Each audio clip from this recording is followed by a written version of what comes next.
멈춰라. 과인이 명한다. 산속 동굴을 폭파하려던 포졸들의 손이 일제히 멈췄다. 어둠 속에서 걸어 나온 사내가 용패를 들어 올렸다. 달빛이 금빛 문양을 비추자 포졸들의 얼굴이 순식간에 굳어졌다.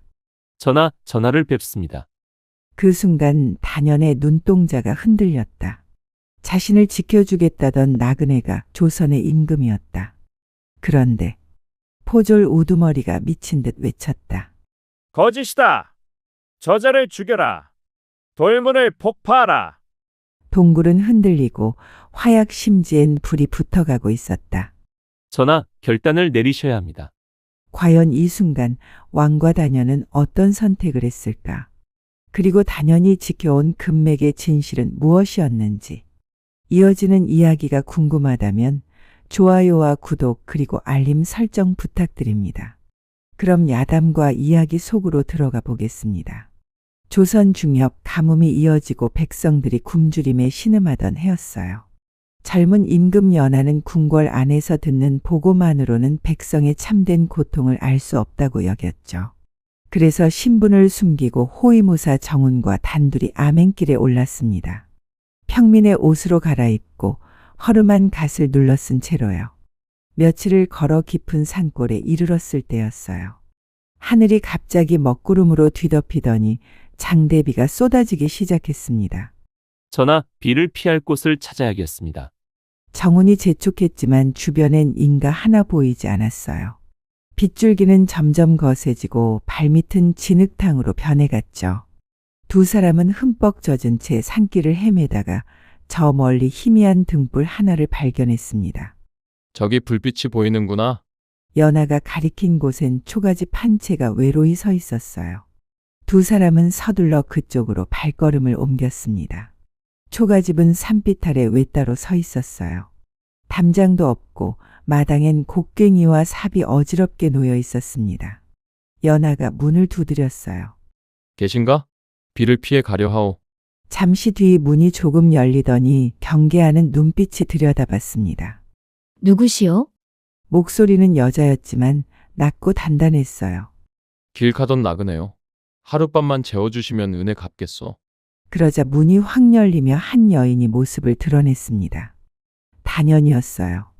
다부진 어깨에 거칠게 갈라진 손, 그을린 얼굴. 한눈에 봐도 보통 여인이 아니었죠. 밤에 남정네 둘이 찾아오다니 수상쩍구려. 단연은 손에 쥔 곡괭이를 들어보이며 말했습니다. 돌아가시오. 여긴 과부 혼자 사는 집이오. 연하는 당황했지만 품속에서 옥패 하나를 꺼냈어요. 이걸 맡기겠소. 헛간이라도 좋으니 제발 하룻밤만. 단연은 옥패를 찬찬히 살펴보더니 한숨을 내쉬었습니다. 옥의 빛깔이 예사롭지 않았던 거죠. 헛간에서 주무시오. 단 함부로 나오지 마시오. 그녀는 돌아서며 차갑게 말을 끊었어요. 연하와 정우는 헛간으로 안내받았습니다. 좁고 습했지만 비를 피하기엔 충분했죠. 단연은 죽 한 그릇씩을 가져다 주곤 말없이 돌아갔어요. 이상한 여인이로군. 정운이 중얼거렸지만 연하는 대답하지 않았습니다. 그저 멀어지는 단연의 뒷모습을 바라볼 뿐이었어요. 정운은 곧장 잠들었지만 연하는 잠을 이룰 수 없었어요. 밖에서 바람 소리가 휘몰아치는데 그 틈으로 이상한 소리가 들려왔습니다. 흐느끼는 소리였죠. 여인의 울음이었어요. 연하는 몸을 일으켜 창틈으로 밖을 내다봤습니다. 마루에 앉은 단연이 무릎을 끌어안고 소리 없이 울고 있었어요. 거친 손으로 얼굴을 감싼 채 어깨가 떨리고 있었죠. 왜 우는 걸까? 연하는 가슴이 먹먹해졌습니다. 저렇게 강하게 보이던 여인이 혼자 남은 밤에는 저렇게 무너지는구나. 단연은 한참을 울다가 고개를 들어 하늘을 올려다봤어요. 여보, 당신 말이 맞았어요. 이 금 때문에 사람들이 미쳐가고 있어요. 금이라는 말에 연하는 귀를 쫑긋 세웠습니다. 하지만 단연은 더 이상 말을 잇지 않았어요. 그저 다시 고개를 떨구고 긴 한숨만 내쉬었죠. 당신이 그렇게 말했잖아요. 돌문을 열면 사람도 욕심도 함께 무너진다고. 단연의 목소리는 떨렸습니다.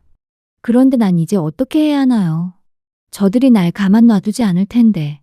연하는 숨을 죽이고 귀를 기울였어요. 무슨 사연인지 알 수 없었지만 이 여인이 큰 고통 속에 있다는 건 분명했습니다.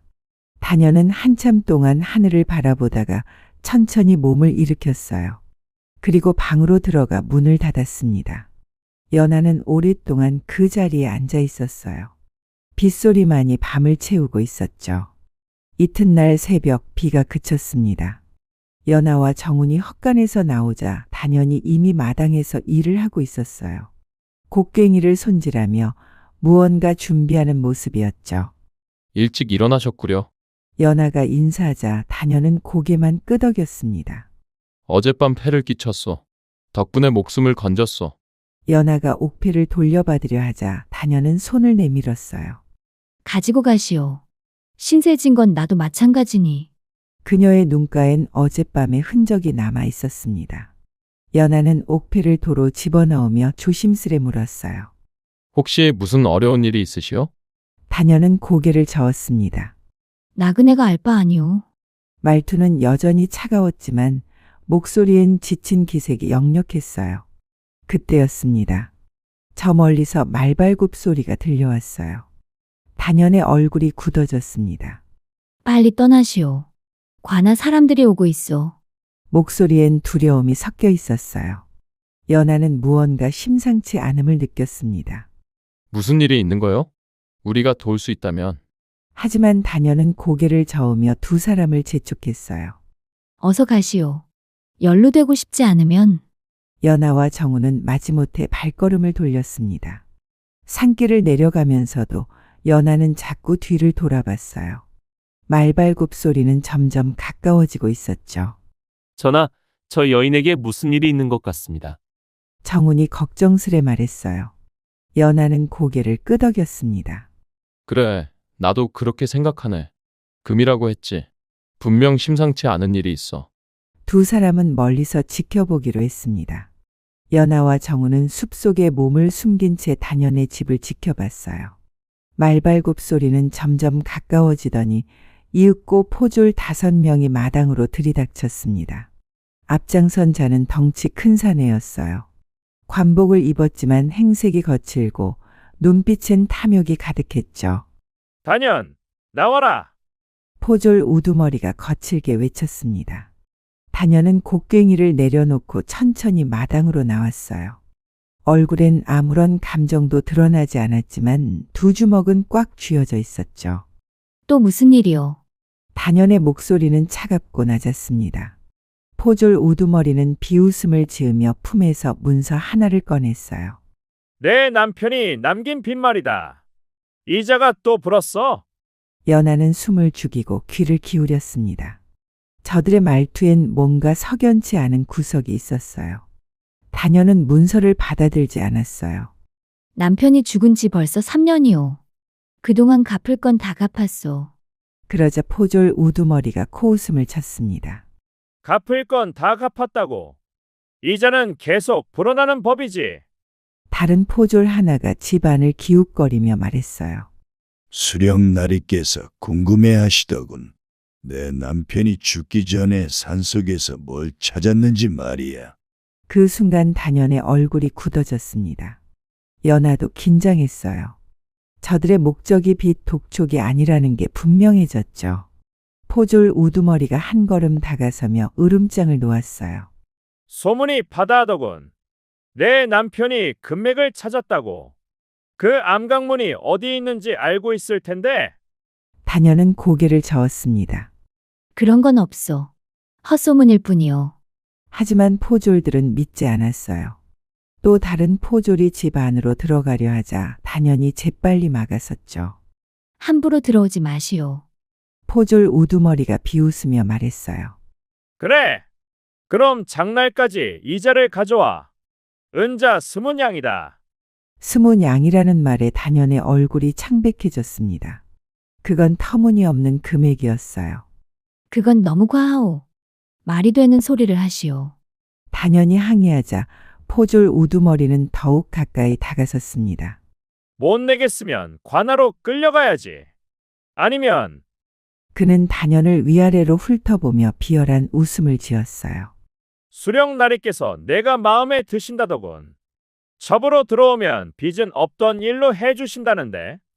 연하는 더 이상 참을 수 없었어요. 숲에서 걸어 나오며 큰 소리로 외쳤습니다. 멈춰라. 포졸들이 일제히 돌아봤어요. 정훈도 뒤따라 나왔죠. 포졸 우두머리가 눈을 가늘게 뜨며 물었습니다. 너희는 누구냐? 연하는 똑바로 그를 마주보며 말했어요. 지나가던 선비요. 그런데 방금 한 말은 법도에도 어긋나고 도리에도 맞지 않소. 포졸들이 킥킥 웃었습니다. 법도 도리? 여기선 수령날이 말씀이 곧 법이다. 연하는 한 걸음 더 다가섰어요. 아무리 수령이라도 백성을 함부로 협박할 순 없소. 빚 독촉을 빙자해 금맥을 캐내려는 게 분명하지 않소? 그 말에 포졸 우두머리의 얼굴이 일그러졌습니다. 이놈이 어디서 주둥이를 놀리는 거야? 그가 손짓하자 포졸 둘이 연하에게 달려들었어요. 하지만 정훈이 재빨리 막아섰죠. 함부로 손대지 마라. 정훈의 눈빛이 날카로웠습니다. 포졸들은 주춤했지만 우두머리는 물러서지 않았어요. 감히 관의 일에 끼어들다니. 너희도 함께 끌고 가야겠구나. 단연히 급히 나섰습니다. 그만하시오. 이 사람들은 그냥 지나가던 나그네들이요. 포졸 우두머리는 코웃음을 치며 말했어요. 좋아. 오늘은 이만 가주지. 하지만 장날까지 은자 20냥 꼭 가져와. 안 그러면 그는 의미심장한 눈빛으로 단연을 바라봤습니다. 수령나리께 직접 끌려가게 될 거다. 포졸들은 말을 타고 떠났어요. 마당엔 침묵만이 흘렀습니다. 단연은 주저앉듯 마루에 앉았어요. 얼굴엔 절망이 가득했죠. 연하가 조심스레 다가가 물었습니다. 정말 금맥이 있는 거요? 단연은 한참 동안 대답하지 않았어요. 그러다 천천히 고개를 끄덕였습니다. 남편이 죽기 전에 산속에서 금맥을 찾았어요. 하지만 그건 축복이 아니었죠. 그녀의 목소리는 떨렸어요. 금맥을 발견한 뒤로 수령이 집요하게 괴롭히기 시작했어요. 남편은 끝까지 말하지 않았고 결국 단연은 말을 잇지 못했습니다. 연하는 그녀의 고통이 얼마나 깊은지 짐작할 수 있었어요. 남편께서 돌아가셨군요. 단연히 고개를 끄덕였어요. 광산에서 사고가 났다고 했지만 전합니다. 수령이 시킨 짓이라는 걸. 연하는 분노가 치밀었습니다. 탐관오리가 백성의 목숨을 이렇게 짓밟고 있다니. 장날까지 며칠이나 남았소? 단연히 고개를 들었어요. 사흘입니다. 연하는 단호하게 말했어요. 우리가 돌 수 있어. 혼자 두지 않겠소. 단연은 고개를 저었습니다. 왜 남의 일에 연루되려 하십니까? 위험할 뿐이에요. 하지만 연하는 물러서지 않았어요. 도리를 저버리고 볼 수 없소. 우리가 함께 방법을 찾아봅시다. 정훈도 고개를 끄덕였죠. 단연은 두 사람을 번갈아 보다가 깊은 한숨을 내쉬었습니다. 어차피 언젠간 잡혀갈 운명이었어요. 그래도 당신들까지 위험에 빠뜨리고 싶진 않습니다. 연하는 단연의 손을 꽉 잡았어요.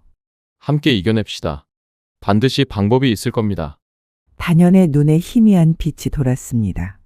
오랜만에 느껴보는 따뜻함이었죠. 하지만 그 따뜻함 뒤엔 여전히 두려움이 도사리고 있었어요. 과연 사흘 안에 은자 20냥을 마련할 수 있을까? 아니, 그보다 수령의 탐욕을 막아낼 방법이 있을까? 세 사람의 운명은 이제 하나로 엮이기 시작했습니다. 이튿날 새벽 단연은 일찍 일어나 산행 준비를 했어요.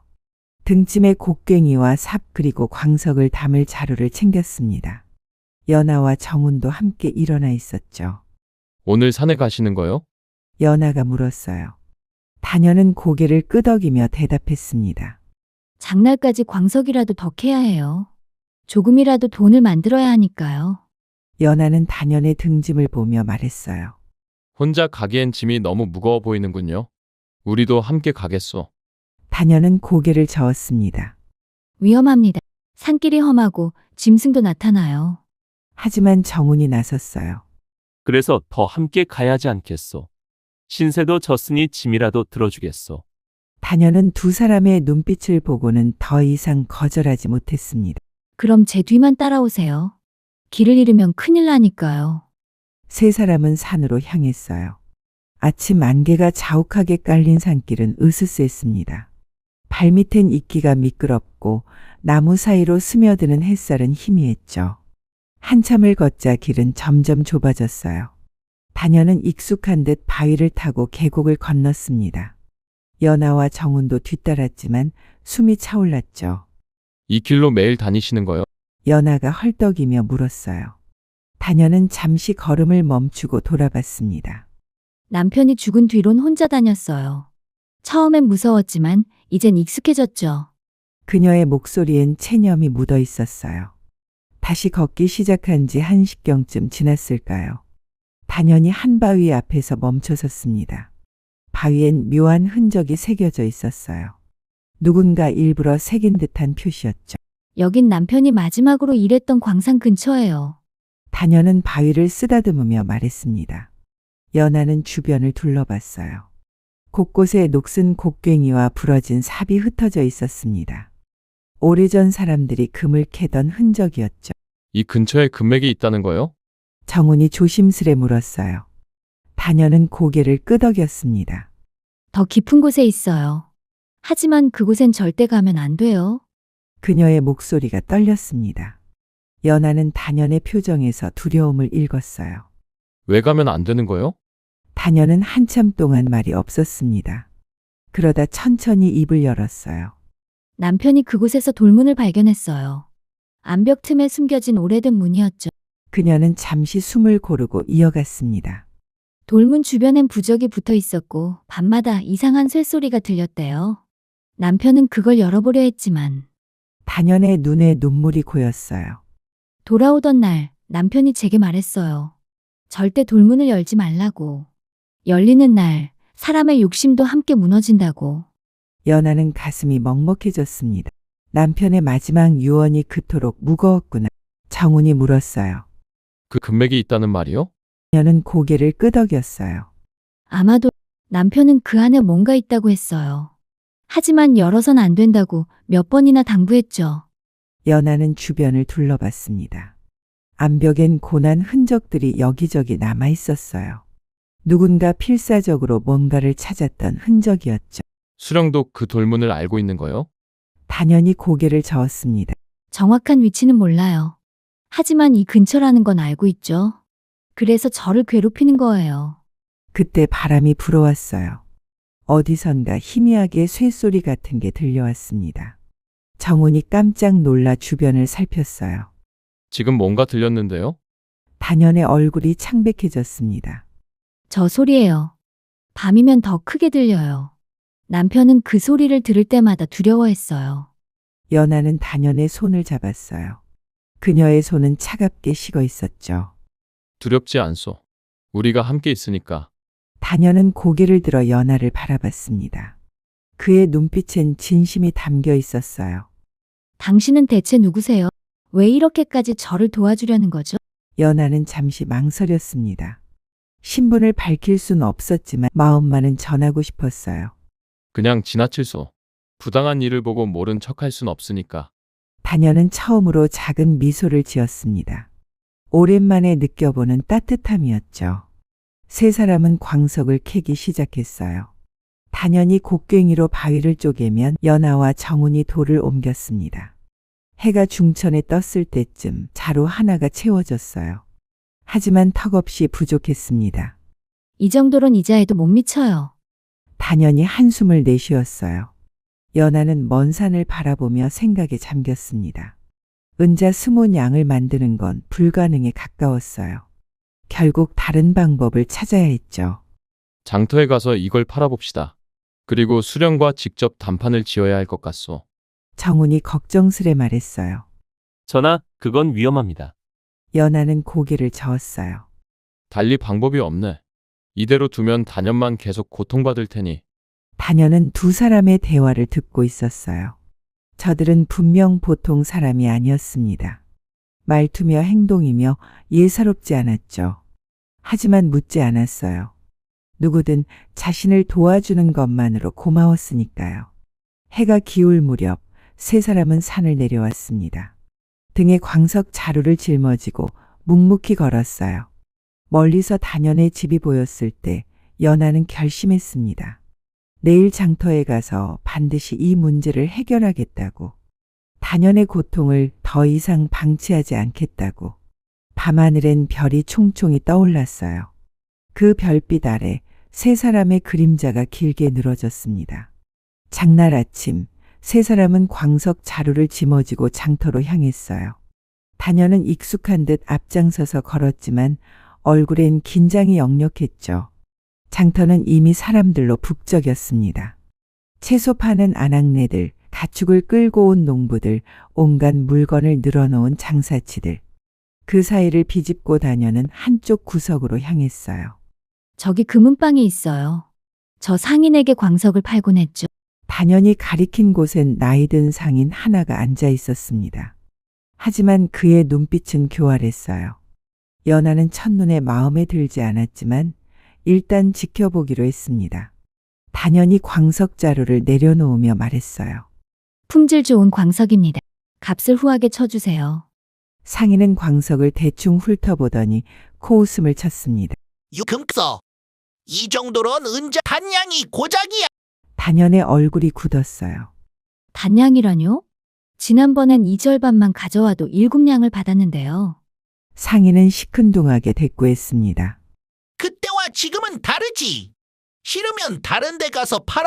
하지만 단연도 연하도 알고 있었어요. 이 장터에서 광석을 사는 곳은 이곳뿐이라는 걸. 연하가 한 걸음 나서며 말했어요. 터무니없는 값이요. 이 광석의 가치는 최소 15냥은 됩니다. 상인이 연하를 힐끗 보더니 비웃었습니다. 당신이 뭔데 끼어들어. 광석값은 내가 정하는 거야. 정훈이 낮은 목소리로 경고했어요. 정당한 값을 치르시오. 백성을 우롱하는 건 죄가 됩니다. 상인의 얼굴이 일그러졌어요. 그때 뒤에서 익숙한 목소리가 들렸습니다. 무슨 소란이냐? 돌아보니 어제 그 포졸 우두머리였어요. 그는 부하 셋을 데리고 다가왔습니다. 단연의 얼굴이 창백해졌죠. 포졸 우두머리는 상인에게 눈짓을 하더니 단연을 보며 말했어요. 오늘이 마지막 날이지. 은자 20냥 가져왔나? 단연은 떨리는 목소리로 대답했습니다. 광석을 팔아서 드리려 했는데 값을 너무 낮게 쳐서. 포졸 우두머리가 광석 자루를 발로 걷어찼어요. 이딴 걸로 20냥을 만들겠다고. 웃기는 소리. 연하는 더 이상 참을 수 없었습니다. 지금 하는 짓이 관의 일이요? 백성을 수탈하는 게 법이란 말이요? 포졸 우두머리가 연하를 노려봤어요. 어제 그놈이로군. 아직도 주둥이가 살아있나? 긴장이 팽팽하게 흐르는 순간이었어요. 주변 사람들이 하나둘 모여들기 시작했습니다. 포졸 우두머리는 단연의 팔을 거칠게 잡아챘어요. 더 이상 시간 낭비 말고 지금 당장 관하로 가자. 단연히 뿌리치려 했지만 힘에 부쳤습니다. 연하가 포졸의 손을 잡아 떼어내며 외쳤어요. 놔주시오. 이건 부당한 처사요. 포졸 우두머리가 부하들에게 눈짓했습니다. 저놈들도 함께 잡아라. 관에 거역하는 역적들이다. 부하 셋이 일제히 달려들었어요. 정훈이 재빨리 막아섰습니다. 한 명의 손목을 비틀어 제압하고 다른 한 명의 다리를 걸어 넘어뜨렸죠. 세 번째 포졸은 정훈의 주먹 한 방에 나가 떨어졌습니다. 장터가 순식간에 아수라장이 됐어요. 사람들은 비명을 지르며 흩어졌고 물건들이 여기저기 쏟아졌습니다. 포졸 우두머리는 칼을 빼어들며 소리쳤어요. 감히 관군을 치다니. 너희들 모두 역적으로 몰아주마. 연하는 단연의 손을 꽉 잡았어요. 지금이다. 단연은 망설였습니다. 하지만 이러면 정말 역적이 되는 거 아닙니까? 정훈이 재촉했어요. 전하, 지금은 살 길을 찾는 게 먼저입니다. 포졸 우두머리는 주변 사람들에게 외쳤습니다. 저들을 잡는 자에겐 상금을 내리겠다. 어서 붙잡아라. 하지만 아무도 나서지 않았어요. 오히려 한 노인이 나서서 말했습니다. 저 여인은 죄 없소이다. 수령이 괴롭히는 걸 우리 다 알고 있어. 다른 사람들도 하나둘 동조했어요. 그렇소. 저 포졸들이야말로 백성을 괴롭히는 자들이오. 포졸 우두머리의 얼굴이 불그락푸르락했습니다. 닥쳐라. 너희들도 모두 역적으로 몰아주겠다. 그가 칼을 휘두르려는 순간 정훈이 그의 손목을 꺾었어요. 칼이 땅에 떨어졌습니다. 도망쳐. 연하가 외치며 단연의 손을 이끌었습니다. 세 사람은 장터를 빠져나가 골목길로 뛰어들었어요. 뒤에서 포졸들의 고함 소리가 들렸죠. 잡아라. 놓치지 마. 골목길은 미로처럼 복잡했어요. 세 사람은 숨을 헐떡이며 달렸습니다. 단연은 이 동네 지리를 잘 알았기에 앞장서서 길을 안내했어요. 이쪽으로요. 좁은 담장 사이를 지나 뒷골목으로 빠져나갔습니다. 하지만 포졸들은 집요하게 쫓아왔어요. 말발굽 소리가 점점 가까워졌습니다. 저기다. 저들을 놓치지 마라. 포졸 우두머리의 목소리가 울려 퍼졌어요. 연하는 뒤를 돌아봤습니다. 포졸들뿐 아니라 관군까지 합세하고 있었어요. 큰일입니다. 저들이 군사까지 동원했어요. 정훈이 다급하게 말했습니다. 단연히 한 갈림길에서 멈춰 섰어요. 저쪽으로 가면 산길이에요. 하지만 그녀는 망설였습니다. 산길로 가면 결국 그 돌문이 있는 곳으로 가게 되니까요. 연하가 단호하게 말했어요. 달리 방법이 없어. 어서 가시오. 세 사람은 산길로 접어들었습니다. 숲이 점점 깊어지고 길은 험해졌어요. 한참을 달린 끝에 세 사람은 큰 바위 뒤에 몸을 숨겼습니다. 숨소리가 거칠게 터져 나왔어요. 단연은 무릎에 손을 짚고 고개를 떨궜습니다. 이제 정말 끝이에요. 우린 역적이 됐어요. 연하는 그녀의 어깨에 손을 얹었어요. 아직 끝난 게 아니오. 반드시 방법을 찾을 겁니다. 정훈이 주변을 살피며 말했습니다. 저들이 산을 포위하기 전에 움직여야 합니다. 멀리서 횃불 빛이 보이기 시작했어요. 포졸들이 산 입구를 막고 있는 게 분명했죠. 단연은 깊은 한숨을 내쉬었습니다. 이제 선택의 여지가 없어요.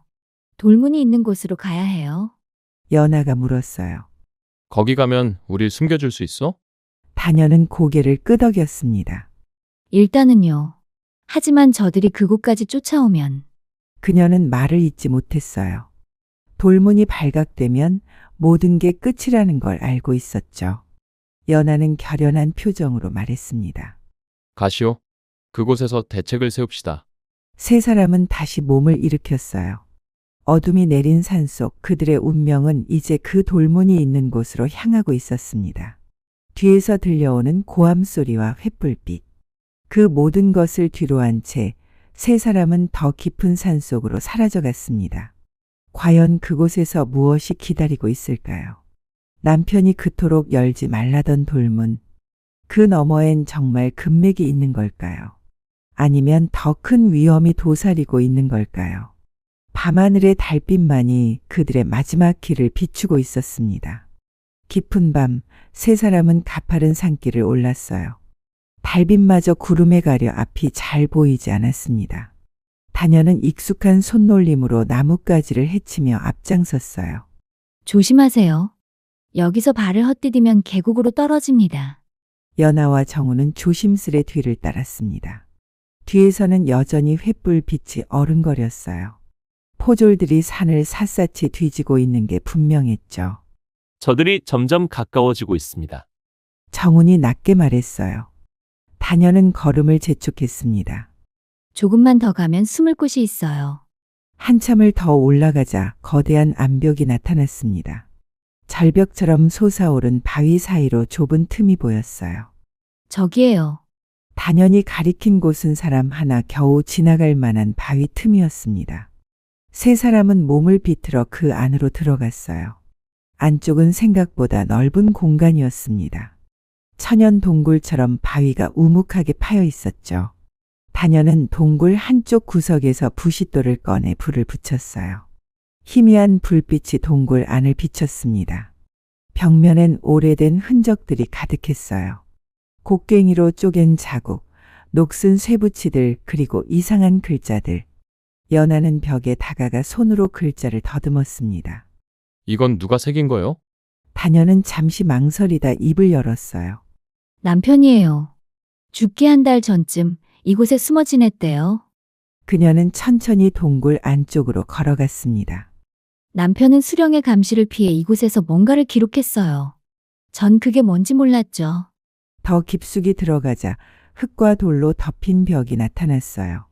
다녀는 무릎을 꿇고 흙을 걷어내기 시작했습니다. 연아와 정훈도 함께 도왔죠. 얼마 지나지 않아 그 아래 평평한 돌판이 드러났습니다. 돌문이었어요. 남편이 말했던 바로 그 돌문.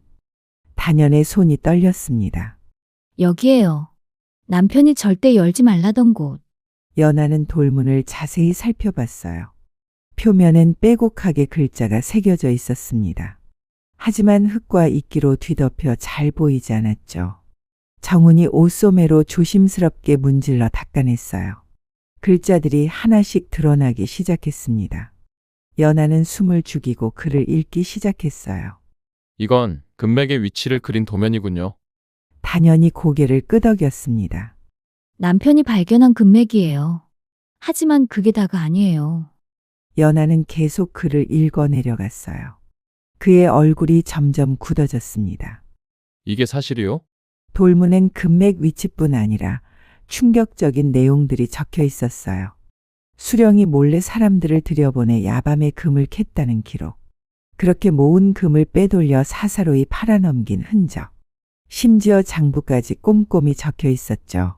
수령이 백성들에겐 기근이라 세금을 더 거두면서 뒤로는 금을 빼돌렸다는 말이요. 정훈이 분노에 찬 목소리로 물었어요. 다녀는 고개를 숙였습니다. 남편이 우연히 알게 됐어요. 그래서 증거를 남긴 거죠. 연아는 돌문의 글을 끝까지 읽었어요. 마지막 문장엔 이렇게 적혀 있었습니다. 이 금은 백성의 것이다.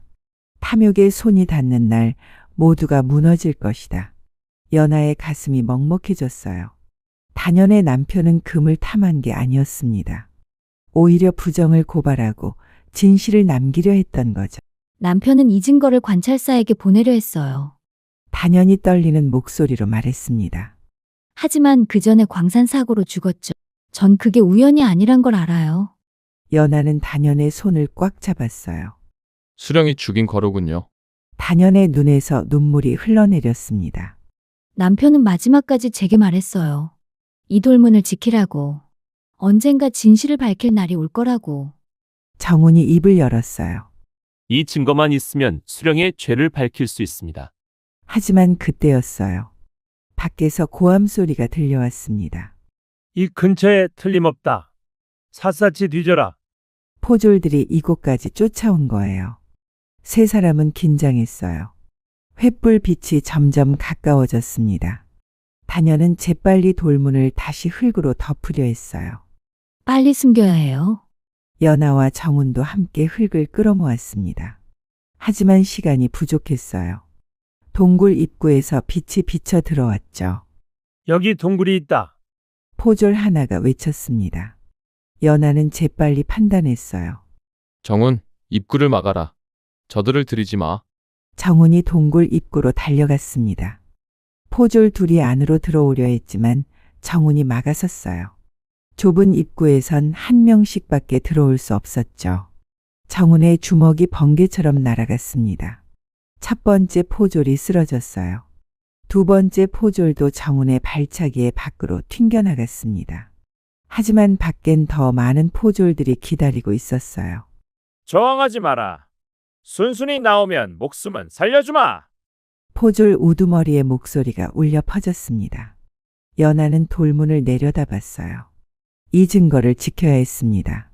이게 없으면 단연의 억울함도 남편의 죽음도 헛되이 되는 거죠. 단연, 이 돌문을 가져갈 수 있어? 단연은 고개를 저었어요. 너무 무겁고 커요. 혼자선 불가능합니다. 연아는 깊게 숨을 들이쉬었습니다. 밖에서 포졸 우두머리가 다시 소리쳤어요. 마지막으로 경고한다. 나오지 않으면 동굴을 막아버리겠다. 정훈이 돌아보며 말했습니다. 전하, 결단을 내리셔야 합니다. 연아는 단연을 바라봤어요. 그녀의 눈엔 두려움과 결의가 함께 있었습니다. 제가 나가겠어요. 전 어차피 잡혀갈 운명이었어요. 단연이 일어서려 하자 연하가 그녀를 붙잡았어요. 안 됩니다. 당신이 나가면 모든 게 끝이요. 그때 밖에서 이상한 소리가 들렸습니다. 무언가 끌려오는 소리였어요. 정훈이 바위 틈으로 밖을 내다봤습니다. 전하, 저들이 화약을 가져왔습니다. 연하의 얼굴이 굳었어요. 포졸들이 동굴 입구를 폭파하려는 거였습니다. 입구가 막히면 이 안에 갇히는 거죠. 단연히 절규했어요. 안 돼요. 여기가 무너지면 돌문도 증거도 모두 사라져요. 연하는 주먹을 불끈 쥐었습니다. 더 이상 숨길 수 없었어요. 이제 선택의 순간이 온 거죠.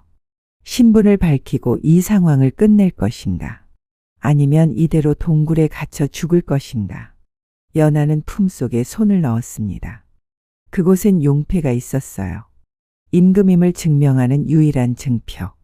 정훈이 연하를 바라봤습니다. 눈빛만으로 물음을 던지고 있었죠. 정말 밝히시겠습니까? 연하는 천천히 고개를 끄덕였습니다. 이제 더 이상 물러설 곳이 없었어요. 밖에서 포졸 우두머리가 마지막 경고를 외쳤습니다. 불을 붙여라. 바로 그때 연하가 큰 소리로 외쳤어요. 멈춰라. 과인이 명한다. 그의 목소리는 동굴 밖까지 울려 퍼졌습니다. 순간 모든 것이 멈췄어요. 연하의 목소리가 산속에 울려 퍼졌어요. 멈춰라. 과인이 명한다.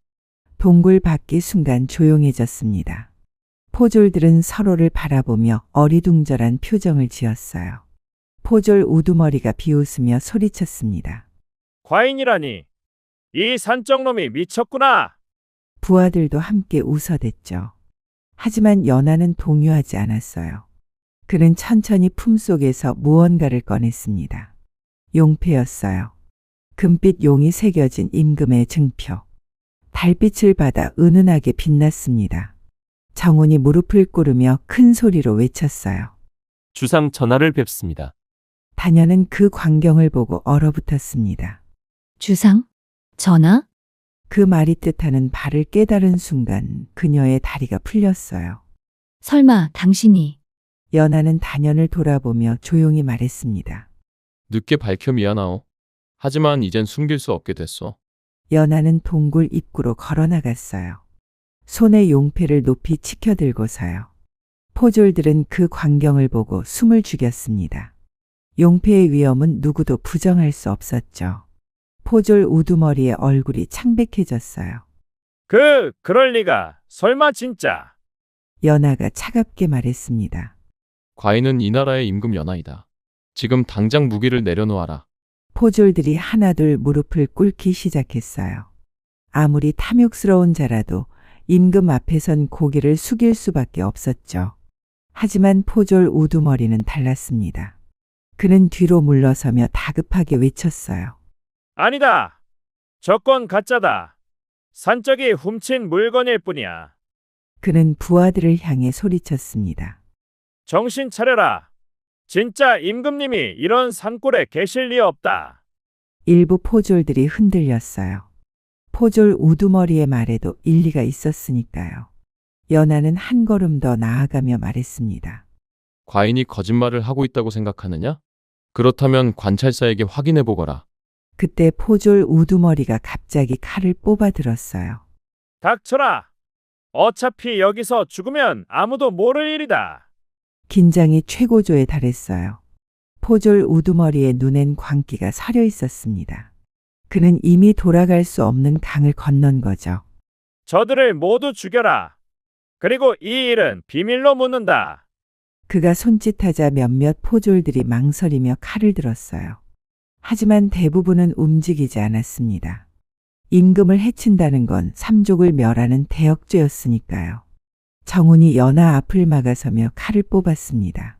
전하를 해치려거든 먼저 나를 넘어야 할 것이다. 포졸 우두머리가 비웃었어요. 혼자서 우릴 다 막을 셈이냐? 그때 단연히 동굴에서 걸어 나왔습니다. 손엔 곡괭이를 들고 있었어요. 혼자가 아니에요. 그녀의 목소리는 단호했습니다. 연하는 단연을 말렸어요. 위험하오. 물러나시오. 하지만 단연은 고개를 저었습니다. 전하께서 저를 지켜주셨어요. 이젠 제가 지킬 차례예요. 포졸 우두머리가 분노에 찬 목소리로 외쳤어요. 좋아. 다 함께 죽어라. 바로 그때 산 아래에서 말발굽 소리가 들려왔어요. 수많은 군사들이 올라오고 있었습니다. 포졸 우두머리의 얼굴이 환해졌어요. 수령 나리께서 오신다. 이제 끝이다. 과연 수령이 군사 수십 명을 이끌고 나타났습니다. 그는 말에서 내려 포졸 우두머리에게 물었어요. 무슨 일이냐? 역적들을 잡았느냐? 포졸 우두머리가 연하를 가리키며 말했습니다. 저자가 용패를 들고 임금 행세를 하고 있습니다. 수령은 연하를 보더니 코웃음을 쳤어요. 임금 행세라니 뻔뻔하구나. 당장 잡아들여라. 군사들이 일제히 칼을 뽑았습니다. 연하는 용패를 더 높이 치켜들며 외쳤어요. 수령 김한철, 내가 저지른 죄를 알고 있느냐? 수령의 얼굴이 굳어졌습니다. 연하가 계속 말했어요. 너는 금맥을 숨기고 백성의 재물을 훔쳤다. 야밤에 금을 캐내 사사로이 팔아넘겼지. 수령이 비웃었습니다.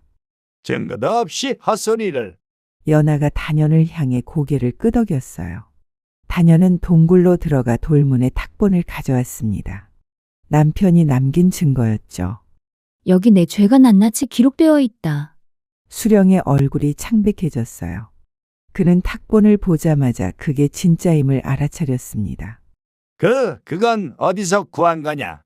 연하가 차갑게 대답했어요. 단연의 남편이 목숨 걸고 남긴 증거다.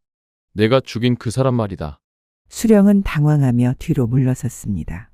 하지만 이내 표정을 바꿔 군사들에게 외쳤어요. 저자들을 당장 죽여라. 증거고 뭐고 다 없애버려. 군사들이 망설였어요. 한 군관이 나서며 물었습니다. 나리, 정말 저분이 임금이 아니라는 게 확실합니까? 수령이 고함쳤습니다. 확실하다. 진짜 임금이 이런 곳에 있을 리 없다. 어서 죽여. 하지만 군사들은 움직이지 않았어요. 용패의 위엄과 연하의 당당한 모습, 그리고 수령의 당황한 태도, 모든 게 진실을 말해주고 있었죠. 수령은 점점 초조해졌습니다. 이놈들, 명령을 거역하는 거냐? 그가 직접 칼을 뽑아들며 연하에게 달려들었어요. 내가 직접 죽이겠다. 정훈이 번개처럼 움직였습니다. 수령의 칼을 막아내고 그의 팔을 비틀어 넘어뜨렸어요. 수령은 땅바닥에 나뒹굴었습니다. 연하가 그를 내려다보며 말했어요. 수령 김한철, 너는 금맥을 숨기고 백성을 착취했으며 무고한 사람을 죽였다. 수령은 바들바들 떨며 변명했습니다. 아니옵니다. 저는 그저 연하가 손을 들어 그의 말을 막았어요. 더 이상 변명하지 마라. 내 죄는 이미 밝혀졌다. 그는 주변 군사들을 둘러보며 큰 소리로 선언했습니다. 과인은 이 나라의 임금 연하다. 지금부터 수령 김한철을 파직하고 압송한다. 군사들이 일제히 무릎을 꿇었어요. 주상전하, 만세. 외침이 산속에 울려 퍼졌습니다. 수령은 완전히 무너졌어요. 포졸 우두머리도 벌벌 떨며 용서를 빌었죠. 연하는 정훈에게 명했습니다. 이자들을 모두 결박하라. 관찰사에게 보고하고 엄히 다스릴 것이다. 정훈이 고개를 숙였어요. 명을 받들겠습니다. 군사들이 수령과 포졸들을 묶어갔습니다. 연하는 단연을 돌아봤어요. 그녀는 여전히 믿기지 않는다는 표정으로 서 있었습니다. 이제 끝났소. 당신의 억울함은 풀렸소. 단연의 눈에서 눈물이 흘러내렸어요. 안도의 눈물이었습니다. 고맙습니다, 전하. 남편도 이제 편히 쉴 수 있겠어요. 연하는 그녀의 어깨를 가만히 두드렸습니다. 긴 밤이 끝나고 동쪽 하늘이 밝아오고 있었어요. 새로운 날이 밝아오는 순간이었습니다. 사흘 뒤 관아에는 관찰사가 직접 내려왔어요. 연하의 밀서를 받고 급히 달려온 거죠. 큰 대청마루엔 수령 김한철과 포졸들이 결박당한 채 꿇어앉아 있었습니다. 관찰사는 연하 앞에 무릎을 꿇으며 머리를 조아렸어요. 신이정민, 전하를 뵙습니다. 늦게 달려와 죄송하옵니다. 연하는 손을 들어 일으키며 말했습니다. 경의 잘못이 아니네. 이 고을의 부정이 얼마나 깊은지 이제야 알았소. 관찰사는 고개를 들어 수령을 노려봤어요. 이 역적 같은 놈. 감히 백성을 속이고 금맥을 숨겼단 말이냐. 수령은 바닥에 이마를 찌으며 용서를 빌었습니다. 살려주십시오. 제가 잘못했습니다. 하지만 연하는 차갑게 말했어요. 이제 와서 빌어봐야 소용없다. 내 죄를 낱낱이 밝혀야 할 것이다. 정훈이 앞으로 나서며 돌문의 탁본을 펼쳤습니다. 관찰사와 주변의 관리들이 그것을 보고 경악했어요. 탁본엔 수령의 죄목이 자세히 기록되어 있었어요. 첫째, 금맥을 발견하고도 조정에 보고하지 않았습니다. 둘째, 야밤에 사람을 몰래 들여보내 금을 캤어요. 셋째, 캐낸 금을 밀매상에게 팔아 사사로이 축제했죠. 넷째, 백성들에겐 기근을 핑계로 세금을 더 걷어들였습니다. 다섯째, 진실을 알아챈 광부를 사고로 위장해 죽였어요. 관찰사가 떨리는 목소리로 물었습니다. 이 기록이 모두 사실이옵니까? 연하는 고개를 끄덕였어요. 과인이 직접 확인했네. 단연의 남편이 목숨 걸고 남긴 증거일세. 관찰사는 단연을 돌아봤습니다. 그녀는 대청 한쪽에 조용히 서 있었어요. 그대가 바로 그 광부의 아내인가? 단연은 고개를 숙이며 대답했습니다. 그렇습니다. 관찰사의 눈에 연민이 어렸어요. 얼마나 힘들었겠는가. 홀로 이 모든 걸 견뎌내다니. 연하가 말을 이었습니다. 단연은 남편의 유언을 지키며 3년을 버텼네. 그 용기가 없었다면 이 부정은 영원히 묻혔을 것이오. 관찰사는 수령을 향해 호통을 쳤어요. 내 죄를 내 입으로 말해보거라. 수령은 떨리는 목소리로 고백하기 시작했습니다. 제가 욕심이 과했습니다. 금맥을 발견했을 때 조정에 바치기 아까웠습니다. 그는 눈물을 흘리며 계속 말했어요. 처음엔 조금만 가질 생각이었습니다. 하지만 금을 보니 욕심이 커졌고 결국 이 지경까지 왔습니다. 연하가 물었어요. 단연의 남편을 죽인 것도 내가 한 짓이냐? 수령은 고개를 떨구며 대답했습니다. 그 사람이 증거를 모으고 있다는 걸 알았습니다. 광산 기둥을 미리 약하게 만들어 무너지게 했습니다. 단연의 몸이 휘청거렸어요. 역시 남편은 죽임을 당한 거였습니다. 연하는 그녀를 부축하며 말했습니다. 이제 진실이 밝혀졌어. 남편의 억울함이 풀렸어. 단연은 눈물을 닦으며 고개를 끄덕였어요. 고맙습니다, 전하. 이제 남편에게 떳떳이 구할 수 있겠어요. 관찰사가 연하에게 물었습니다. 전하, 이 자들을 어찌 처리하시겠습니까? 연하는 단호하게 말했어요. 수령 기만철은 파직하고 한양으로 압송하라. 왕명을 어기고 백성을 해친 죄 가볍지 않을 것이다. 수령은 완전히 무너져 바닥에 엎드렸어요. 살려만 주십시오. 제발. 하지만 연하는 고개를 저었습니다. 내 죄는 목숨으로도 갚기 어렵다. 하지만 법에 따라 처리할 것이다. 포졸들도 모두 파직되고 처벌을 기다리게 됐어요. 연하는 관찰사에게 명했습니다. 금맥은 국고에 귀속시키되 용도를 정해야 하네. 관찰사가 공손히 물었어요. 어떤 용도로 정하시겠습니까? 연하는 잠시 생각하다 말했습니다. 이 금맥에서 나오는 금은 오직 백성의 구휼에만 쓰도록 하라. 기근이 들거나 재해가 있을 때 백성을 살리는 데 쓰여야 한다. 관찰사가 고개를 숙였어요. 성은이 만국하옵니다. 연하는 단연을 돌아보며 말했습니다. 단연에게는 이 고을에 집 한 채를 하사하라. 그리고 남편의 억울함을 공식으로 풀어주고 정례를 세워 기리도록 하라. 단연은 놀라 고개를 저었어요. 전하, 그럴 필요 없습니다. 저는 그저 연하가 그녀의 말을 막았습니다. 그대와 남편이 지켜낸 것은 금이 아니라 정이었소. 그 공을 기려야 마땅하오. 단연은 한참 동안 망설이다 입을 열었어요.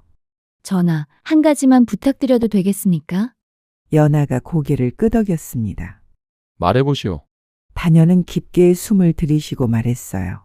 금은 사람을 미치게 합니다. 제 남편도 받고 저도 겪었습니다. 그녀의 목소리는 간절했어요. 이 금맥이 정말로 백성을 위해서만 쓰이도록 제도를 확실히 만들어 주십시오. 연하는 진지하게 대답했습니다. 그대의 말이 옳소. 금맥을 관리하는 관리를 따로 두고 사용 내역을 투명하게 기록하도록 하겠소. 관찰사가 나서며 말했어요. 신이 직접 관리하겠습니다. 단 한 푼도 사사로이 쓰이는 일이 없도록 하겠습니다. 다녀는 안도하며 고개를 숙였어요. 고맙습니다. 이제 남편도 편히 눈을 감을 수 있을 것 같습니다. 연하는 다년의 손을 잡으며 말했습니다. 그대가 지켜온 용기가 없었다면 이 모든 것이 불가능했을 것이오. 며칠 뒤 관아 마당에는 백성들이 모여들었어요. 연하가 직접 나와 사건의 전말을 밝혔습니다. 수령의 죄와 금맥의 용도, 그리고 단연 남편의 억울함. 백성들은 환호했어요. 만세, 만세. 어떤 노인은 눈물을 흘리며 말했습니다. 이제야 세상이 바로 서는구나. 연하는 단연을 백성들 앞에 불러 세웠어요. 이분이 바로 진실을 지켜낸 여인이오. 백성들은 단연에게 절을 올렸습니다. 단연은 어색해하며 손을 내저었지만 사람들의 진심은 변하지 않았어요. 행사가 끝난 뒤 연하는 단연과 단둘이 이야기를 나눴습니다. 이제 편히 사실 수 있겠소? 단연은 고개를 끄덕이며 대답했어요. 네, 전하. 오랜 짐을 내려놓은 것 같습니다. 연하는 먼 산을 바라보며 말했습니다. 금맥은 이제 백성의 것이 됐소. 권세자의 사금이 아니라 생명을 살리는 보물이 된 것이오. 단연도 함께 산을 바라봤어요. 남편이 원하던 바가 이루어졌네요. 두 사람은 한동안 말없이 서 있었습니다. 햇살이 따스하게 내리쬐고 바람이 부드럽게 불어왔어요. 긴 싸움이 끝나고 평화가 찾아온 순간이었습니다. 연하는 마음속으로 다짐했어요. 이런 일이 다시는 일어나지 않도록 제도를 바로잡겠다. 단연도 마음속으로 남편에게 말했습니다. 여보, 이제 편히 쉬세요. 당신이 지키려던 것 제가 지켜냈어요. 해가 서쪽으로 기울고 긴 그림자가 땅에 드리웠습니다. 하지만 그 그림자는 더 이상 어둡지 않았어요. 희망의 빛이 그 속에 함께 있었으니까요. 모든 사건이 마무리되고 보름이 흘렀어요. 연하는 한양으로 돌아가기 전 단연을 다시 찾았습니다. 그녀는 관아에서 하사받은 집에서 조용히 살고 있었어요. 마당엔 작은 텃밭을 가꾸고 남편의 위패를 정성껏 모시고 있었죠. 편히 지내고 있어? 연하가 물었어요. 단연은 고개를 끄덕이며 대답했습니다. 네, 전하. 오랜만에 편안한 잠을 자고 있습니다. 두 사람은 마루에 나란히 앉았어요. 저 멀리 산이 보였습니다. 금맥이 있는 그 산. 연하는 조용히 말을 꺼냈어요. 내일 금맥 입구를 봉인할 것이오. 함께 가주시겠소? 단연은 잠시 망설이다 고개를 끄덕였습니다. 네, 가겠습니다. 남편에게도 마지막 인사를 해야죠. 다음 날 두 사람은 정운과 함께 산으로 향했어요. 관찰사와 석공들도 함께 했습니다. 돌문이 있던 그곳엔 이미 새로운 성문이 준비되어 있었어요. 연하는 성문 앞에 서서 단연을 바라봤습니다. 이곳을 봉인하면 아무도 함부로 금을 캘 수 없을 것이오. 단연은 돌문을 쓰다듬으며 말했어요. 남편이 원하던 바였어요. 금이 탐욕이 아닌 생명을 살리는 데 쓰이길. 연하는 석공에게 고개를 끄덕였어요. 석공들이 돌문을 옮겨 입구를 막기 시작했습니다. 그 위에 큰 돌을 쌓아 올리고 봉인했죠. 마지막으로 연하는 성문 앞에 비석을 세웠어요. 비석엔 이렇게 새겨졌습니다. 이 금은 백성의 굶주림을 막되 탐욕으로 쓰여서는 아니 된다. 단연은 그 글을 읽으며 눈물을 흘렸어요. 고맙습니다, 전하. 남편의 뜻이 이루어졌습니다. 봉인이 끝난 뒤 관찰사와 석공들은 먼저 내려갔어요. 연하와 단연, 정운만 남았습니다. 연하는 단연에게 조심스레 말을 꺼냈어요.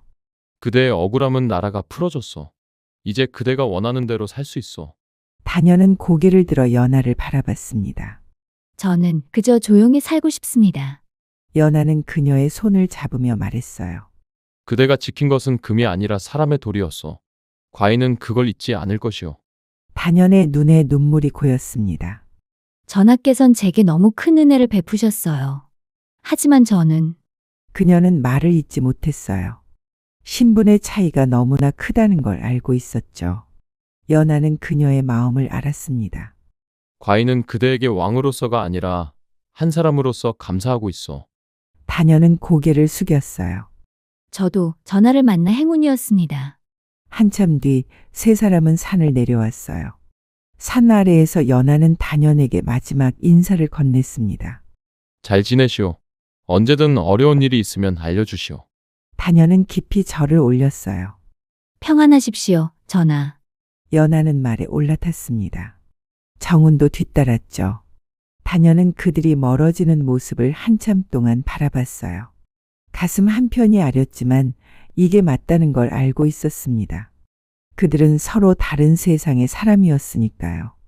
세월이 흐른 뒤 사람들은 이 이야기를 야담으로 전했어요.